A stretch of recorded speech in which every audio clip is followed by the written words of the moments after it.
pull on tight. No. God. I actually turned traction control back on secretly. The magic of the SQ8 e-tron is not in the numbers on paper. It's not in the acceleration. It's in how it drives around the corners. And so, look at this. I'm full throttle, right? Just neutral through the whole corner. The more throttle you give it, the more the nose tucks in, which is really great. This video is brought to you by Nokian Tires, a leader in safety and sustainability. Maximize performance and efficiency with their made in USA all-season tires and their dedicated Hakkapeliitta EV winter line from the inventor of the winter tire. Learn more at nokiantire.com/EV. This video is also brought to you by Magna, forward for all.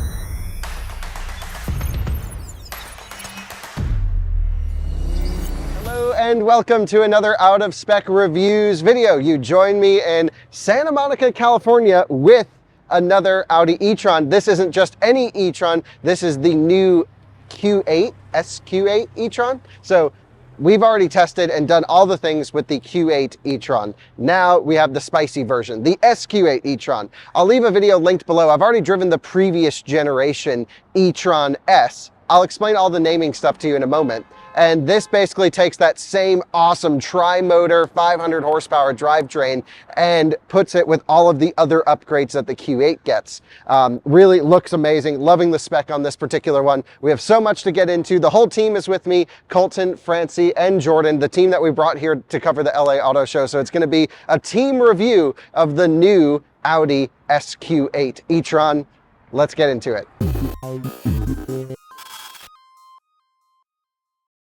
Coleton is behind the camera. Coleton, you and I have driven e-tron for countless miles together. What's your impression right off the bat of the new spicy SQ8 e-tron?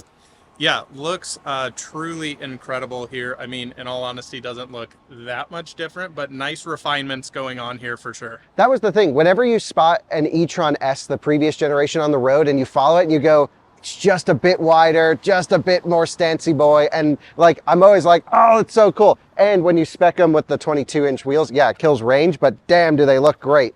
So let's actually run through the technical specs of this one first. And then we have a great drive route. We're just gonna jump up in the canyons here near Malibu. Gonna go send it, try the tri-motor system, talk about the chassis controls. One of the things Audi does, honestly, almost better than anyone in the business. I've recently been driving a close competitor to this vehicle, the iX M60, so I'll have that fresh knowledge. We've also been in Model X and some other vehicles as well. So we have a lot of great comparisons to make anecdotally throughout the review and throughout the test. But let's start up front. And so I'm gonna leave our Q8 e-tron first drive video linked because this really builds on top of that. So I want you guys to watch that video first. It's an hour long, I think, something crazy. But that really goes through all of the model year 2024 changes and updates to the e-tron platform. Some of you guys know we have an e-tron at home. It's Alyssa's car. We love it. It's truly one of our favorite cars we've ever had. And she's like, you can never take this thing away from me. They're so quiet, so comfortable, unbelievably built, and honestly, unbelievably tuned. Audi learned what oversteer was when they designed this car. And the SQ8 e-tron just takes it to a new level. Now, I drove the previous generation e-tron S in the rally roads of Italy on one of the best days of my life. I drove, it was actually an Audi program. It was really cool. We drove some vintage Audi rally cars, Quattros, whole bunch of crazy stuff. And then we drove some of their RS combustion models and then the electric, the future, if you will. It was like past, present, and future of Audi. And my biggest takeaway from that whole event, I drove literally everything they have, it was insane, was the e-tron S on those roads, the ability to power on, oversteer out of the corners, completely place the car where I needed it to be with the throttle and the brake and the balance of the vehicle. In a almost 6,000 pound or just about 6,000 pound electric SUV, I was like, this drivetrain is magic. Yeah, it doesn't have the power of the Model X Plaid. In fact, it's got half the power of a Model X Plaid, but it can really do some incredible things from the tuning. And a lot of you guys know I like to evaluate cars beyond just numbers on paper, but the intangibles. How does it feel? How does it ride? How does it perform? And this tri-motor system is tuned like for me perfectly. Now I know there's going to be some tuning differences, some slight updates to it, so I'm looking forward to trying that. But similar to the standard e-tron, we have some just some kinematics changes. We have a upgraded steering rack now to make it a little bit quicker. A lot of you guys have probably driven fat e-tron in the past where you have to put in a lot of steering to get the car to move. Well, it has 100% stiffer bushings on the SQ8 now, twice as stiff on the lower control arms, which means as you tip in the steering, you have so much less deflection up front that your inputs are actually being transferred to the tire and not getting slopped up in all of the, bushing material, the lower control arm. So the steering should be much improved. I think it's now a 14.6 to 1 ratio versus 15 to 1. So it's a little bit sharper, much better tuned for on-center feel. I noticed it when I drove the Q8 versus our e-tron, the mid-cycle refresh. That had the same steering rack as this, with 50% stiffer bushings. So this is another 50% stiffer on top of that. Should be cool. Brakes look like they've never been used. They're all scored on this thing. I think we have like a fresh car, fresh tires, fresh brakes. Coleton, I don't think they're going to look like that by the end of this drive. Probably not. It has an S in it. We need to test it.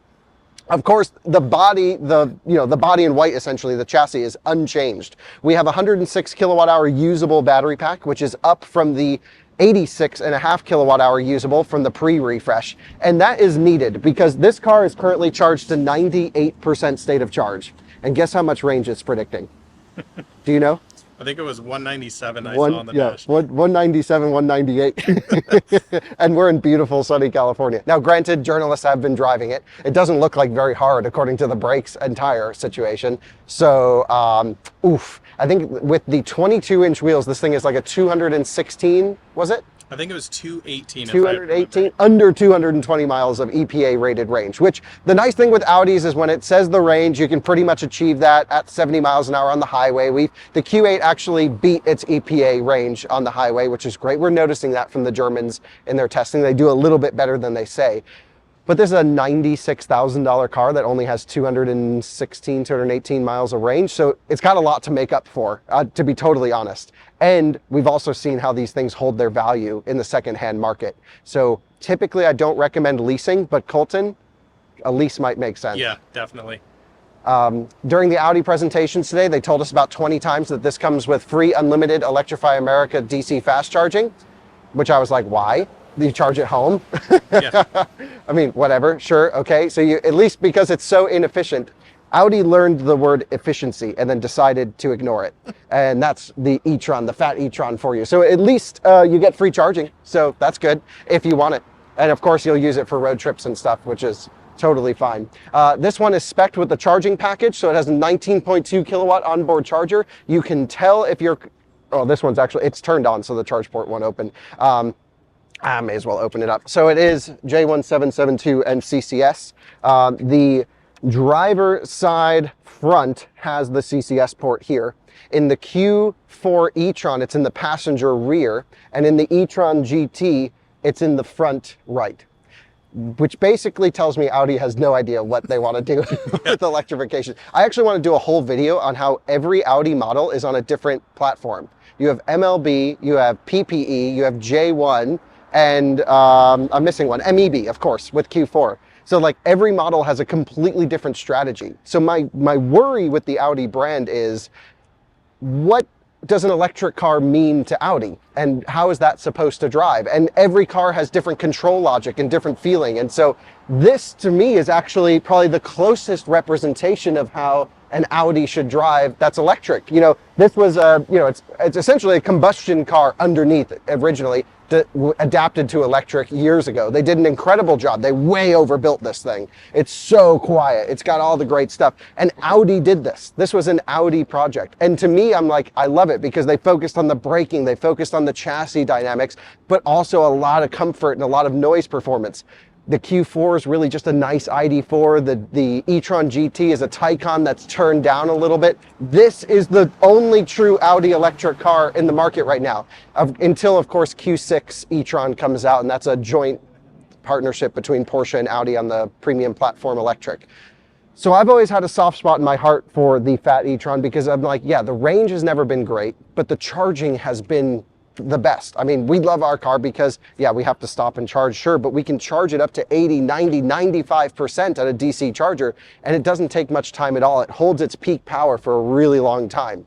Now, the previous generation car with the smaller battery did 150 kilowatt peak, and it held that to about 80%. This does 170 kilowatt peak, so you get 20 more kilowatt peak charging, but the curve isn't as good, and that's because they removed a lot of cobalt out of this one. Cute Newfoundland over here. Love to see it. Walter's going to be that big one day.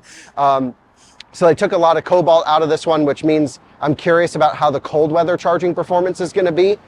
It does have a heat pump. It does have a resistive heater. So I don't know how they got such poor range out of this car. 200, but okay, we're not being fair because you can also spec a 20-inch option, right, Coleton? Yes. With yes, all-season tires. And to be fair, you also have a tri-motor setup in this, so you are driving another, complete motor on it. Yeah, so it's 496 horsepower. They're all induction motors, so there's no permanent magnets or need for disconnects or anything like that, which means it probably won't launch that hard. I'm trying to remember how the previous drivetrain was, but it will probably sustain. These guys are doing, so, I don't know what I'm watching going on over here. Just to show you the inside of the car, back seats pretty much unchanged.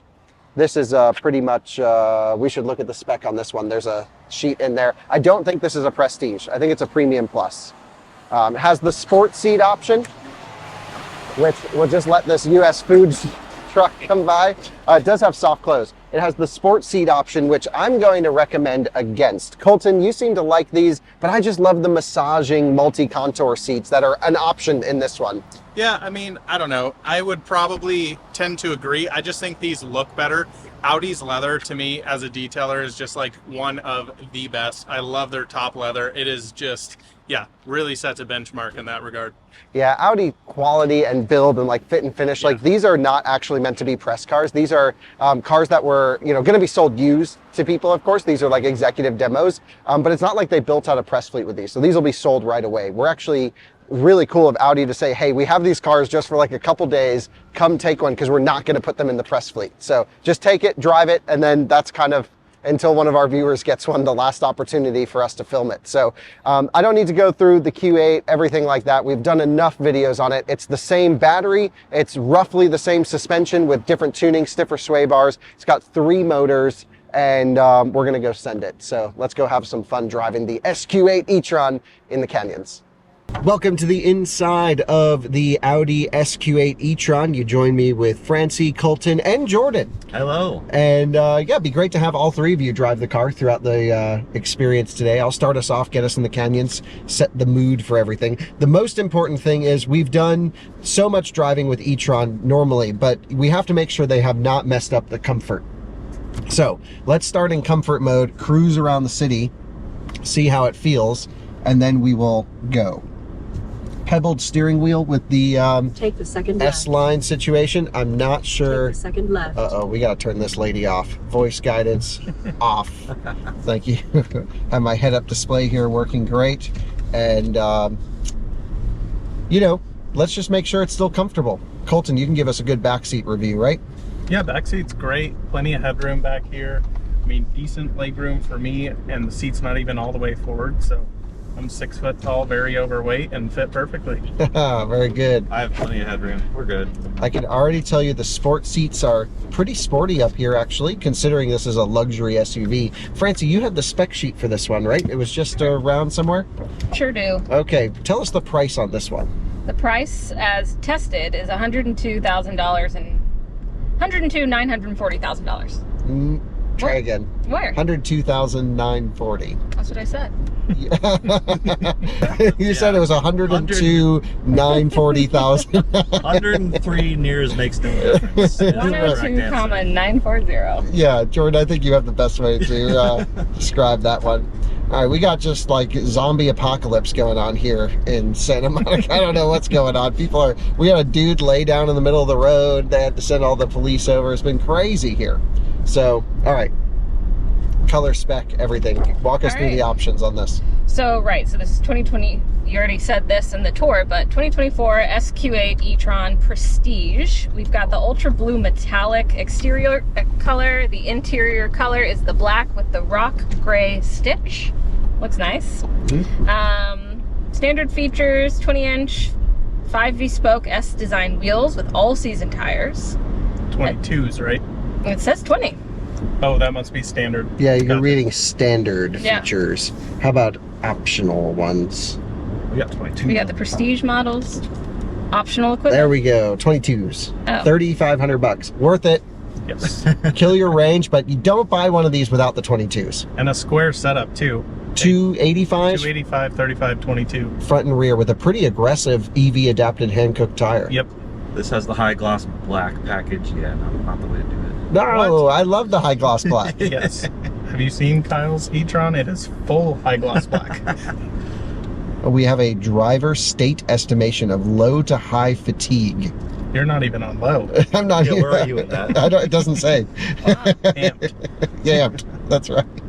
Okay, how many miles does this car have? 858 miles. Lightly used. Lightly used. Very.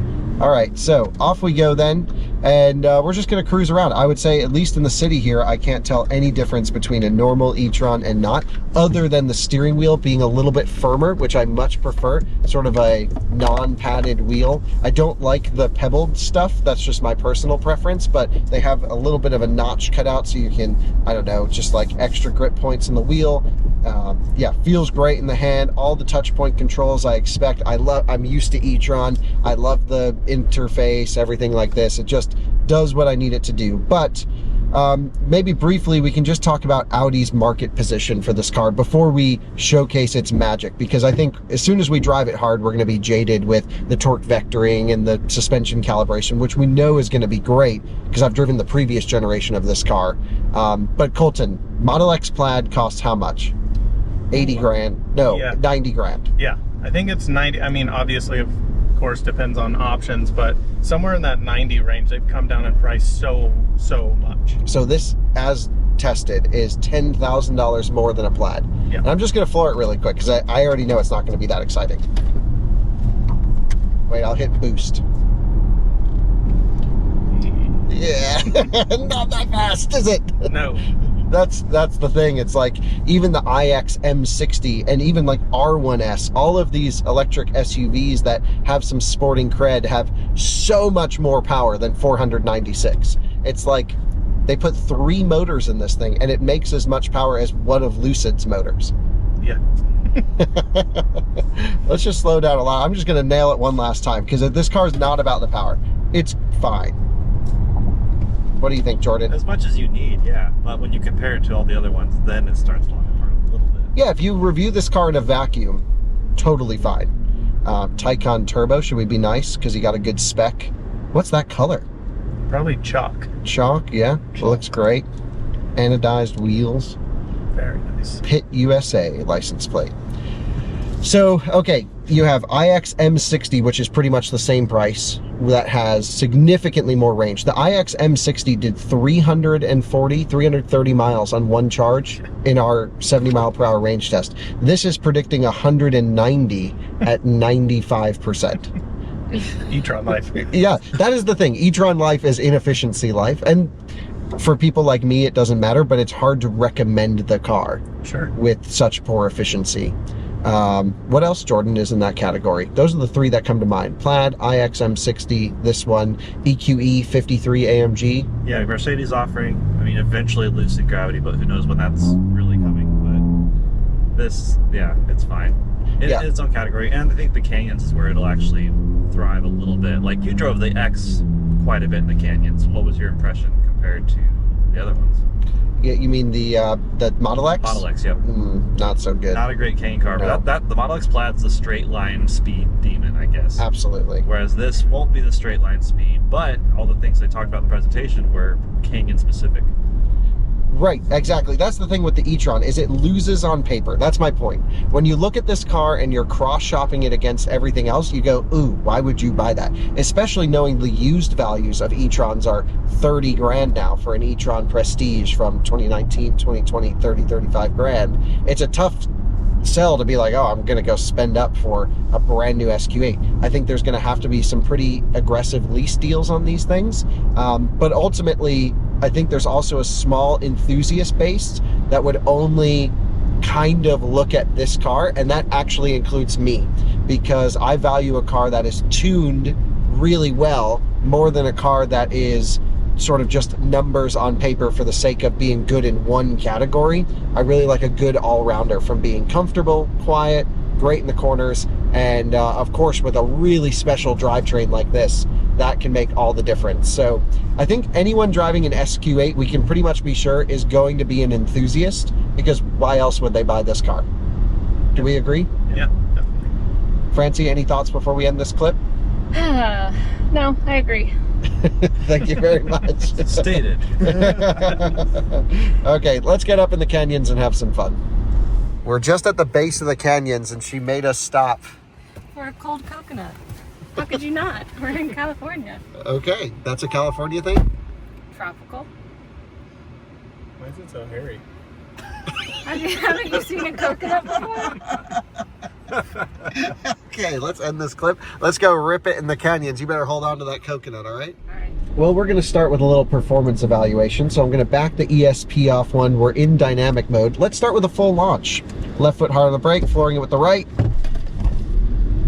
Bags went sliding. Nose comes up. We're already walking out of our boost section, coming into some corners, trying the brakes. Yeah, it feels good. I mean, the e-tron's always been unbelievably balanced, which is great. And here, of course, you know, we're on a busy road, but dang, just feels so nice. And we've caught up to an Acura.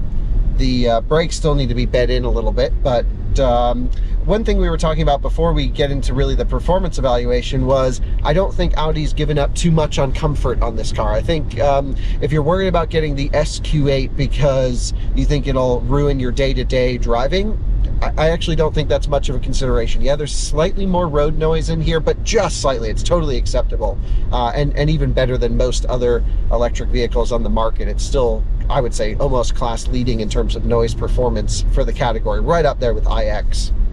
And the only thing we would suggest is go for the multi-contour seats, because Francie pointed out there's no AC seat option with the sport seats. Yeah, it's a nice add. Or massage, yeah. Yeah, the massage would be great, the cooling would be great, and on the multi-contour seats you still have adjustable bolsters both for your thigh and back, and you also have a powered thigh extension as well. It's just a nicer seat, and even though these kind of look nice, Colton, what's your impression of the look of these seats? I think they look really good. Yeah, love how they look, like the contrast stitching. But yeah, I mean, I haven't sat in the front seats up there. They look pretty comfortable. Back here feels great. Yeah, I get the comfort seats. This is not like RS levels, like I said, so why get the like crazy bolstering if you're just gonna prefer massage and cooled and everything. So now that we've got, you're not giving up much on the comfort out of the way, let's go find the canyons, because already just after those few corners, I can tell you the magic of the SQ8 e-tron is not in the numbers on paper, it's not in the acceleration, it's in how it drives around the corners. And yeah, let's get off this wherever we are, go find some twisty roads, and give it the beans. Feels like we're going quickly. Yeah, I have it in auto mode at the moment. Maybe I'll dial it into dynamic mode for everyone. That'll drop the suspension, stiffen the damper, allow for a little bit more aggressive torque vectoring, especially with ESP off. I do notice if you go full throttle, all the motors give you everything, so you don't get too much of a torque vectoring of feel. But coming through here, the corner, mid-corner, you can really feel it try and neutralize the car and push you around. Colton, now are you familiar with Audi's torque vectoring through mechanical system? Not exactly. Well, I mean, they have a few different ones, like holodeck and actual old Quattro systems. Sure, that would be longitudinal torque distribution.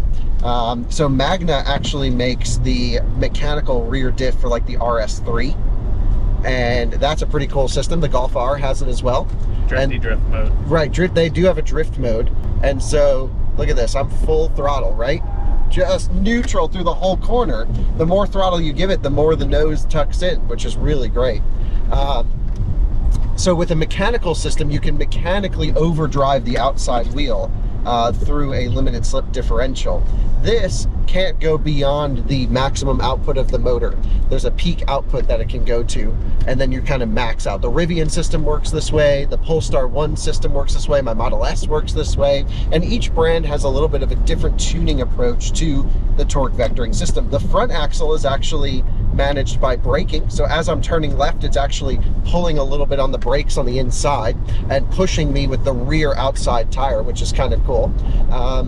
And of course you can't go beyond the maximum limits, but what it does mean is the car can start to use more of the contact patch from more of the tires to get you through the corners. And so I can go way too fast into a corner, as seen here. I can put my foot to the floor, drive it like an idiot, which I would never do in a non-torque vectored car, and we've just stayed on the turning line. You guys will notice I'm going foot down, not past boost though. That's sort of the trick.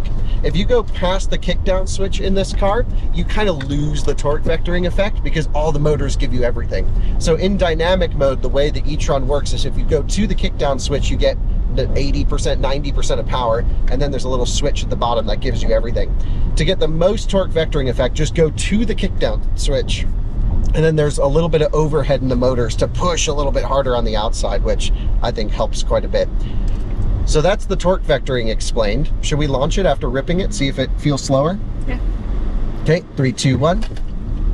Man, it launches hard. Good punch off the line, Good, for sure. Good punch for sure. It's not fast though. What's everyone's impression of the acceleration? To me, this feels like what the normal Q8 should feel like acceleration-wise. Just does not feel super quick to me.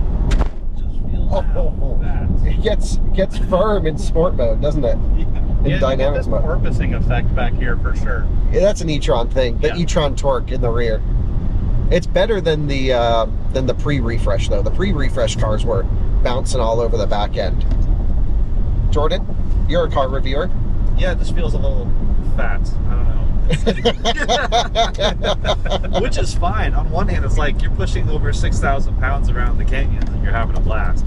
But yeah, it's not like a planted, super sporty thing. I would love to see an RS Q8 e-tron situation. Now that's what I think is needed in the lineup. Yep. All this makes me want is like Audi to, actually do some competitive benchmarking. Say, okay, Tesla, Lucid are, we know there's going to be a Gravity Sapphire.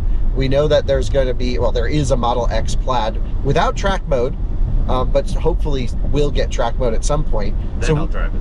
So we know we are going to have these like super crazy electric SUVs. Lotus Electra comes to mind as being, a fantastic electric SUV in this category. A lot more money when you get the R with everything, but it also is like a lot more car, and it charges at 300 kilowatts to like 40%. It's insane. So when you start factoring in what others are doing, I think this fits in fine for the SQ8 lineup, but it makes me want Audi to do the RS, Jordan. Yep. I think you're totally right. Well, it's funny, in the presentation, they made a point to say this is not an RS. Don't compare it to an M, spicy SUV and AMG. Right, it's not an X5M competitor or anything. And so maybe that means they're, intentionally going to bring one. But they were just like saying that so that we didn't compare it to everything else quite like that. The loudest thing in this car, though, is the fan. Very loud. Really loud. Let's just do a quick braking test. What do you think? Yep, you do. Okay, we'll go 60 miles an hour and we'll slam on the brakes. Everyone ready? Yep. 3, 2, 1. Oh, there's a car there. Never mind. We don't want to scare anyone. Okay, here we go. 3, 2, 1, and... Oh. Wow, solid. And it regened through ABS the whole way. Nice, solid. I felt my face get pulled away from me. These tires are great. Holy smokes. If you want to do a spicy turn onto a road, do you think it will let you? Let's see. Not really. It's just so much grip and not enough power. It's like if this had 3 times the power, or even twice the power, would be pretty great, I think. But yeah, dynamically it does what it needs to do. Is anyone ever going to drive their e-tron like that? Nope, so it's more than enough. Just come on. but we kind of. I mean, for me, yeah, I'm a electric car buyer that wants all of this cool drivetrain logic, but for each motor to make twice the power. So thanks for coming to my TED Talk. Let's continue with the drive. Bentley Mulsanne, Nice. beautiful. And yeah, okay. We're gonna put it back into comfort mode where the e-tron shines. And then you guys should drive it and see what you think. Great. Look at that beauty right there. RAV4 electric. Hell yeah. Spearheading the electric SUV movement. You now join me on the side of the road where Jordan is taking over driving. And I'm going to try out the back seat with Coleton back here. Hello. Hello.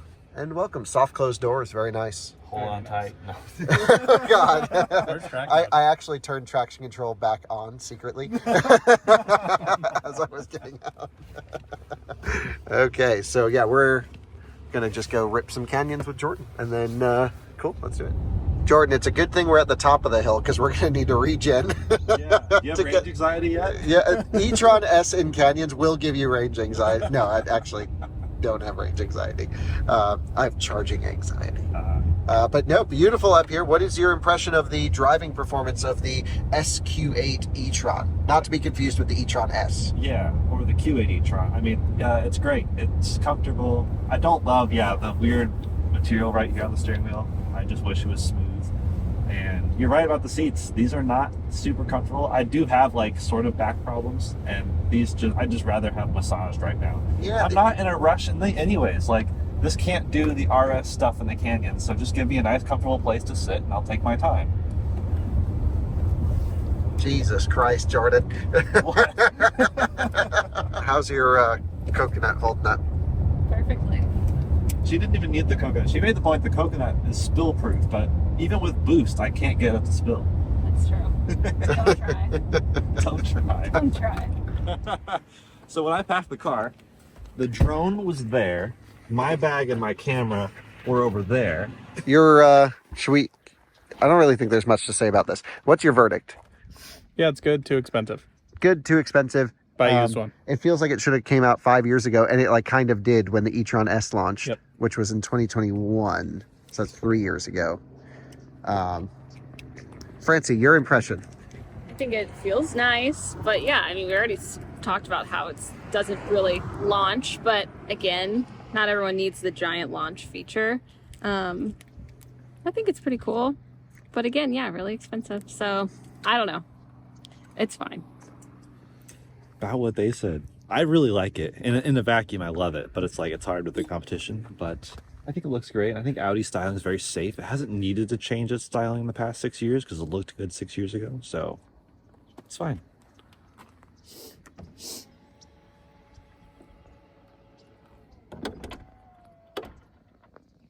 I like this more than the front logo. The front logo is dumb. It looks very cheesy. I miss the 3D logos. All this makes me want is like the previous, if you're already not getting that much range with this one, get the battery with all the cobalt in it and buy a used e-tron S. Much better charge port door than the Blazer. Yep, way better. The Blazer has the worst charge port door in history. That's great. It even looks the same. Why didn't they just commission that from Audi? Yeah, just do a partnership. This just looks, Yeah, that was odd walking up to it. yeah, it doesn't Not what feel, you're used to with Audi, I would think. yeah. So who's this for? It doesn't have crazy range. It's not super efficient, right? We were seeing one mile Yeah. kilowatt hour. So Yeah, well, we were driving it inefficiently. that's true. But I mean, it doesn't also go super fast, but it's comfortable. So who would you say is the ideal market? It's a great Audi executive company car. Yeah. Yep. That didn't really help Audi. Well, guys, you have Kyle behind the camera now, and I figured I'd give you my final thoughts on the Audi SQ8 e-tron. And I think I've figured it out for you. If you're interested in buying one of these new, I think it's a tough sell on paper. Also, you really have to be a real driving enthusiast to appreciate that torque vectoring and the sporty nature of this car. My opinion is I really love the previous generation e-tron S, especially at the used prices that those are available for. I'm really honestly disappointed with the range of the vehicle, and normally I'm not the one to go on about range, but this almost seems a bit extreme where you have, you know, just under 220 miles of range for EPA rated range for a $103,000 vehicle. You know, you can spec the aero wheels, but then I think you lose the benefit of the car. For me, the styling of the SQ8 is perfect. I actually think it's the best looking electric SUV on the market, almost by far. There's like iX, obviously no one really loves that one. For me, it's all about what's going on here in this wheel well, what's going on with this wheel. It's this muscular style. I love everything coming down this way. I just never want to take my eyes off of this. And I think partially because I'm a nerd and love the chassis performance of the car and love the tri-motor situation and the way that it's tuned, I actually would probably buy one if I could afford the depreciation, because that's the thing. It's not the upfront cost that's the problem. It's the fact that we know the value of this car is going to tank. So what it brings me to is like, you get no upgraded in terms of in terms of drivetrain performance over the previous e-tron S. The steering is much improved over the previous car. That is a big difference. But I wonder if you can just upgrade the lower control arm bushings on the old car with the new ones. Sure. And then you're good. Because that's the biggest thing, is like this car steering wise is pretty amazing. And honestly, if you're going to lease one, I love the styling of this. I love the power. I love the charging. Like Audi has absolutely nailed it with that. But to be honest, it is probably the toughest sell in their entire lineup. Coleton, your opinions. Yeah, you nailed it on the head with styling. I think this thing looks so good, especially with the 1.5 inch wider arches. The wheels on this spec are pretty awesome. The new bumpers here, though, are slightly weird, I would say. I don't know. I don't think any of us really love the new light up badge. I like the concept of having the lit up badge here. And even the new grille. I mean, I prefer the old grille to this one. Totally agree. And then you have this weird eyebrow that kind of looks almost like an afterthought. I would say it kind of looks like an aftermarket accessory that was put on. Like you've seen some cars around that just have this weird light strip. I don't know. I don't love that. I think the styling's amazing. I just wish you had power of this in the normal e-tron and then juice it up to 11. Yeah, like 800 horsepower, 850. Yeah. I mean, we're living in crazy world, but the car is priced to compete with competition that has 1,000 horsepower for, you know, 10, 15, 20 grand less. Yeah. Well, I mean, you look at Gravity that was just released yesterday, 800 horsepower they're claiming. Obviously, that's probably their top trim spec. You can get an R1S, 835 horsepower quad motor, or, you know, dual motor variants, of course. But yeah, it's a hard sell, but the e-tron is just, it's got something special. My preferred e-tron, though, is the slower one. Put it in comfort mode, silence, and just waft down the road. That is the magic of e-tron. And honestly, I think you just retrofit on these wide fenders. We really should do that to ours. Yes. And these wheels are perfection. No S logo, though, on the brake calipers, you were saying. Yeah, that's really, really strange. I mean, I've worked on so many Audis in my life being a detailer. I actually started with our Audi Porsche store in Fort Collins. And yeah, just weird little touches you've noticed on this car are quite strange. Just like that. Like that should definitely have the rhombus and the S on it. So yeah, I still think the naming structure on these are absolutely horrible in my opinion. But yeah. Okay, it's a confusing one to explain to people. Okay, so the end verdict is, if you're thinking about buying this car, if you've made it this far to watch a review, you will be so cool if you buy one of these, because I don't think you're going to see very many of them. It sounds very supply limited. Sounds like it's a limited run car. I think Audi realizes how much of a tough sell this really is. So it's really just for the enthusiasts. And I actually fall into that category where this, if I had a choice, if you lined up a Model X, an iX M60, an EQE53, and this all in a row and said, okay, you got to drive it for, you know, a year, this is the one I would take. Sure. Just because there's so many intangibles that I love about the e-tron. So I think you guys get the idea. We love the e-tron. It's really hard for us to actually explain to you why through numbers on paper. I think it looks amazing. Love these wide arches, love this color, but it's really not an easy car to recommend considering the competition. So drives great. Definitely, you know, smart of Audi to do the drive up here in the canyons, because this big SUV can rip. But there we go. That's the end of the video. The Audi SQ8 e-tron. I'm glad we had the opportunity to drive it, and we probably won't have another opportunity anytime soon, it sounds like. So thanks for you guys for joining, and we'll see you on another one soon. Bye-bye.